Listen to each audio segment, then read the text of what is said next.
Gregory Green went to prison in 1991 after killing his pregnant wife. He was released after serving just 16 years and went on to marry the daughter of Pastor Fred Harris, an old friend of Green's who had lobbied for his release. 25 years after committing his first crime, Gregory Green attacked his second wife and 4 children. This is that story.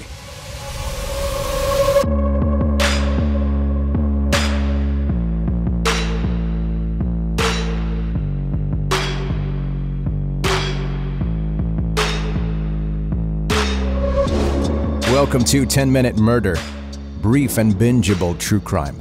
I'm Joe, I'm the host. Thank you for joining today. And you're joining me in a hotel room still again. This should be the last episode, by the way. The last episode, not of the podcast, the last episode from the hotel room. My work here is done, so to speak. I was prepared to stay longer, but what we came to do, it has happened, so that means it's time for me to go home, but not before I need to do this episode.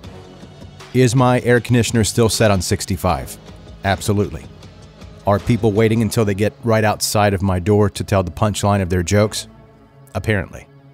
So it still sounds like chaos outside of my hotel room, but on the positives, the Florida weather is fantastic right now. Can't complain about that. I had blueberry pancakes for lunch today, so that was good.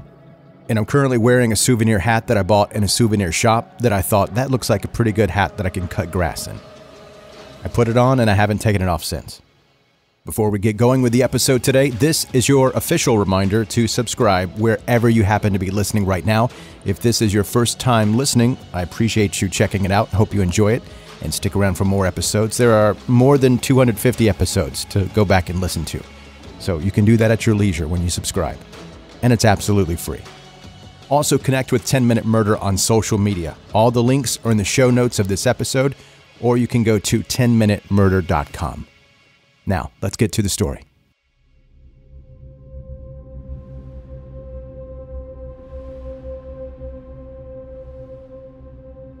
Gregory Green grew up and lived in Detroit, Michigan. He met and married LaTanya Clayton, who went by Tanya, in July of 1989.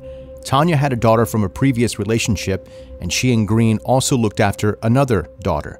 And it's not clear whether this child was Green's biological child. A close friend who knew Tanya since middle school described her as fun-loving, kind, and had a big heart. In July of 1991, Tanya was 6 months pregnant with Green's child. Shockingly, this did not stop him from what he did next. On July 14th, Gregory Green picked up a steak knife and viciously attacked Tanya. The 2 children who I previously mentioned were in the home, but they were not physically harmed. Green stabbed Tanya 10 times, puncturing both of her lungs in the attack, before he called 911. When officers arrived, Gregory Green told them, "I stabbed her, she's in the kitchen," and he also let them know that the knife was on the refrigerator. When it came time for trial, Gregory tried to use an insanity defense, but that didn't work, and he ended up pleading no contest to second-degree murder. He got a pretty light sentence of 15 to 25 years in prison and ended up being paroled in 2008 after serving 16 of those years. Green's mother, Tommy Lee, wrote to the judge back in 1992 and asked for leniency for her son. She didn't feel as if he was a threat to society.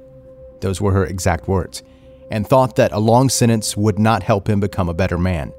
It turned out that Tommy Lee was very much wrong on that point. She, by the way, passed away at 87 years old in September of 2012, never learning of what her son had gone on to do.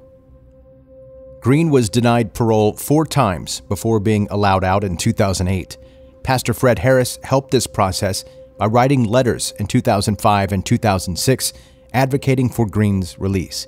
They used to be friends back before his first murder, and Pastor Harris was confident that Green had changed and stated that he would have the support of the church once he was out.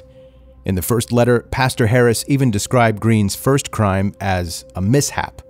And that's certainly not the word that I would use to describe what happened, but it seemed Pastor Harris really thought that Green would never do something like that again. He believed that so much that he gave his blessing for Green to marry his own daughter, Faith, on December 18th, 2010. Faith had met Green at her father's church. They knew each other from their younger years, but Faith said she never knew why Green had gone to prison. He didn't want to talk about it, which maybe should have been a bit of a red flag. Some of Green's relatives claimed that Faith did know about the murder of his first wife, not that it matters much now. Faith had 2 children, Chadney Jr. and Kara, from a previous relationship, and had 2 more with Green, Coy and Kaylee, in 2011 and 2012. Even though she had young children with him, Faith was unhappy enough in the marriage to apply for divorce in October of 2013. She later said that Green had a major shift in his personality after their first daughter was born. He became angry and, at times, abusive. Around this time, Faith also applied for a personal protection order against her husband. She described him as being belligerent and kicking objects around the home. One of those objects being the couch while their baby was asleep on it. He also threatened her, telling her once to get out of the house, quote, "or else things are going to get ugly." Faith's protection order wasn't granted, and the couple did not end up going through with their divorce. They lasted another 3 years, but in August of 2016, Faith again started the divorce process. A month later, Green did something unimaginable. Following the pattern from his 1991 attack, Green called 911 shortly after 1 a.m. on September 21, 2016. He then stood outside of his home in Dearborn Heights and waited for them to arrive so that he could be arrested. And I doubt those officers could have even imagined what they would find behind that door. Faith was in the basement, bound with tape and zip ties. Gregory Green had used a box cutter to slash her face and then shot her in the foot. As horrific as it sounds, it was far from the worst of it. Green made Faith watch him shoot her 2 older children execution style. Chadney was 19 years old and Kara was 17 years old. As for the 2 younger girls, who were just 4 and 5, Green had placed them in his car that he rigged to fill with carbon monoxide. Once they had died from the poisoning, he took them back upstairs and put them in bed. Green was taken to jail while investigators put all of the puzzle pieces together. Luckily, Faith had survived, so what happened in the house became very clear. It turned out that Green had been planning the murders for at least a week and had bought the piping he needed to rig the car a week earlier at Home Depot. A district judge ordered that Green undergo a psychological assessment to see that he was fit to stand trial. This did slow down the proceedings for a few weeks, but Green was found competent. Thankfully for the family members, this case did not end up going to trial. If it had, they would have had to sit through all of the morbid details all over again. In February of 2017, he pleaded guilty to 4 counts of second-degree murder and torture. Green also pleaded guilty to assault with intent to do great bodily harm and a felony firearm charge for what he had done to Faith. There had been other charges on the table like unlawful imprisonment, felon in possession of a firearm, and felonious assault, but these were dropped as a part of a plea deal. This time around, Green did not get away with a light sentence. He was given 47 to 102 years in prison, with his earliest possible parole coming when he is 97 years old. It is effectively a life sentence. Wayne County Court Judge Dana Hathaway oversaw the case and called it, by far, the worst she'd seen in her career. She explained that she was reluctant to follow the sentencing agreement, but knew avoiding a trial was important for the family. If it was up to her, Green would not have been eligible for parole. Faith was able to address Green during the sentencing, where she called him a con artist, a monster, and a devil in disguise.